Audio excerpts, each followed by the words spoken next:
Sarap. Ayan. Taray. Thank you po. O, eto na nga. Yes, Miss MJ. Ash, Hello, I Miss love MJ. it. Parang hindi ka napuyat. Napuyat, pero wala, sobrang saya ko. Kaya dami kong energy. Oo, umiyak ka rin nung final. Muntik na, pero napigilan ko. Kasi kapag nag-start na yan, Tuloy-tuloy. dire-diretso. Kaya ayoko umiyak talaga. Balita ko, 10 raw. Uy! Miss MJ, Alam mo, 4 lang. 4. Siya na nagsabi Dahil tinodo niyo raw for the fans. Na-shock ang mga utaw. Sorry, disclaimer, 24 pa tayo manunood. Yes, Oo. bukas. Correct, oo, kasi meron kayong block screening sa Ortigas, di ba? Yes. Siyempre, ayaw natin alamin nyo na kung saan yon, di ba? Siyempre, huwag natin i-promote yung mall, charot. But, anyway, I'm so happy for you guys. Kumbaga, for the fans, saka naman talaga to, no? It's a 10 out of 10. Wow. Ay, di ba? Siyempre, alam ko, of course, magiging, pwede ka magka-bias, etc. Pero parang even yung mga new captured Ash dress, they were converts kagabi, Wow. di ba? Yung mga sinama ng mga guests, Alam niyo natuwa po, sila. ang wish lang po talaga namin is parang maging maganda yung pagkaka-portray namin sa characters, maging maganda yung storya. At ngayon po na naririnig namin na nagustuhan ng mga tao, bonus na po yun. Revelation ka raw, Uy! To drama na ba ito? Parang magandang prelude, hindi lang sa AMSE 2, kundi sa Manila's Finest. Wow. Ba't hindi ka pa nakaka-workshop? For Manila's Finest? Hindi pa po. Nauna Hindi na pa. sila, Papa P. Oo, hindi pa ako. Oo, kasi kahapon yun, syempre, nyo ngayon, di ba? It's the day, one day to go, minamahal isang daang bulaklak para kay Luna. Yes. Throughout the whole experience, ano yung hindi mo makakalimutan? Like sa taping or sa Kahit saan. Oo. Siguro yung experience na, yung premiere night. Kagabi. Opo, oo. kasi parang ang dami kong natanda na premiere night, pero ito talaga yung like premiere night na para sa akin, para sa amin.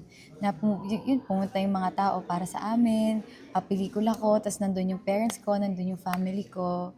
And ayun, parang habang pinapanood ko yung pelikula, tapos maalala ko yung journey ko, parang sobrang thankful ako na pinagdaanan ko lahat, tapos nandito na ako ngayon. Anong sabi ng mommy mo and daddy mo?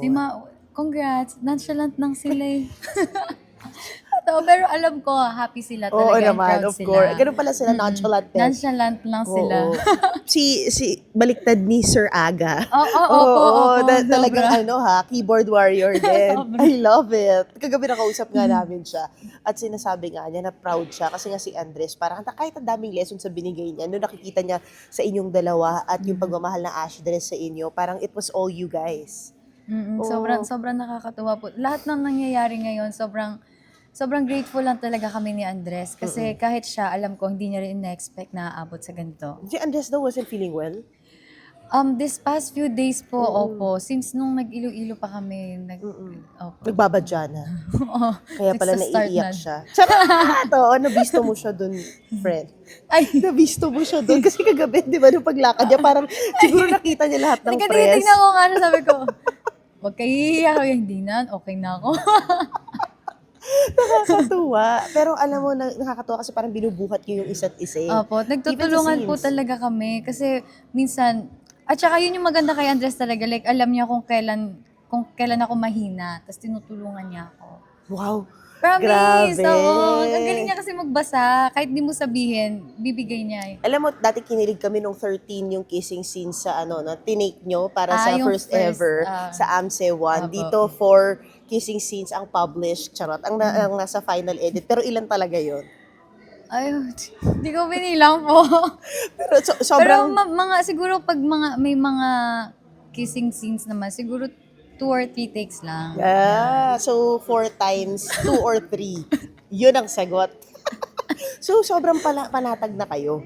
Pag ganun, parang okay, kissing scene na. Nung unang kinabahan po ako ulit kasi yung unang kissing scene po namin doon ay yung parang yung hinatid, daldal ko na naman kasi maano ko na. Oo. Pero may isa po kami doon na yung unang kissing scene namin, doon ako kinabahan talaga kasi parang nanibago ako ulit na may tao tapos makikita naman namin. Pero okay Bakit? lang. Nakikiss ba kayo na wala nakakita? Hindi, syempre yung kissing scene Char. private kasi siya. Oo, Ito, Miss oo. MJ. Char lang, ano ba? Eme lang. Nakakaya pag madaming tao. Oo, ako baga parang riding a bicycle ulit.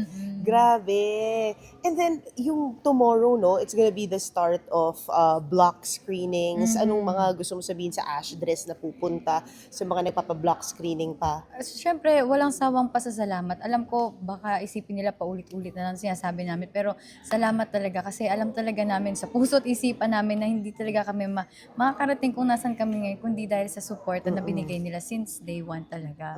May sinasabi yung fans mo sa comment section eh. Parang nahanap mo na ba yung John Lloyd mo? Ah! Meron bang isang interview Ay, reference hindi. to? Nasabi ko kasi yun kay Miss Tony. Or, di ko pa kasi Yeah. parang sinabi kasi sa akin ni Boss Vic na, noon, before pa, sobrang tagal na okay, para mag-boom yung career mo, kailangan mong mahanap yung John Lloyd mo, ganyan. Tapos nag-isip ako, sino pa bang mga lalaki sa Viva ko? Wala na. Sige, kapag may project na lang na ibibigay, gagalingan ko na lang kahit ano. Kasi wala na talaga, feeling ko wala na ako sa love team. Tapos ayun, galing. Amen. Yes, si Andres Praise na God. pala si John, ang John Lloyd mo. Yeah. Wow! Sarah?